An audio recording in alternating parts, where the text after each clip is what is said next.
তপসিয়ায় অগ্নিকাণ্ডের ঘটনার পর এবার শহরের সমস্ত অবৈধ কারখানায় বিদ্যুৎ সংযোগ বিচ্ছিন্ন করে দেওয়া হবে, কেটে দেওয়া হবে জলের লাইনও। নবান্নে সাংবাদিক বৈঠক থেকে এমনই কড়া বার্তা দিয়েছেন মুখ্যমন্ত্রী শুভেন্দু অধিকারী। তিনি বলেছেন, তিলজলা থানা এলাকার তপসিয়ায় যে কারখানায় আগুন লেগেছিল সেই বহুতল অবৈধভাবে নির্মিত, তা ভেঙে দেওয়ার নির্দেশ দেওয়া হয়েছে। হুঁশিয়ারি দিয়ে বলেছেন, যাদের সতর্ক হওয়া প্রয়োজন তারা যেন এখন থেকে সতর্ক হয়ে যান। তিলজলার ঘটনা নিয়ে 4টি দফতরের সমন্বয়ে একটি কমিটি গঠন করেছিলেন। সকালেই তার রিপোর্ট দিতে বলেছিলেন। কমিটির রিপোর্টে যা পাওয়া গিয়েছে তা রাজ্যের ক্ষেত্রে, কলকাতার ক্ষেত্রে অশনি সংকেত। তিনি বলেছেন, তিলজলার ওই কারখানার কোনো বিল্ডিং প্ল্যান নেই। আগুন থেকে সুরক্ষার যে সাধারণ ব্যবস্থা থাকার কথা তাও সেখানে ছিল না।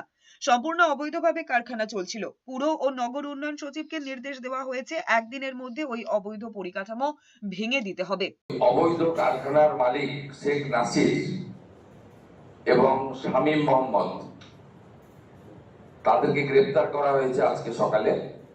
আমরা বিদ্যুৎ সরবরাহকারী সংস্থাকে পার্মানেন্ট ইলেকট্রিক ডিসকানেকশন করার অর্ডার দিয়েছি এবং সিএসি কে বিদ্যুৎ সচিবের মাধ্যমে জানানো হয়েছে, যত এই ধরনের বিল্ডিং প্ল্যান স্যাংশন নেই, অবৈধ কারখানা আছে, বিশেষ করে কসবা, তিলজলা, মমিনপুর, ইকবালপুর সহ এই এলাকাতে ইমিডিয়েটলি একটি ইন্টারনাল অডিট করে যাদের বিল্ডিং প্ল্যান স্যাংশন নেই তাদের ইলেকট্রিসিটি ডিসকানেক্ট করার জন্য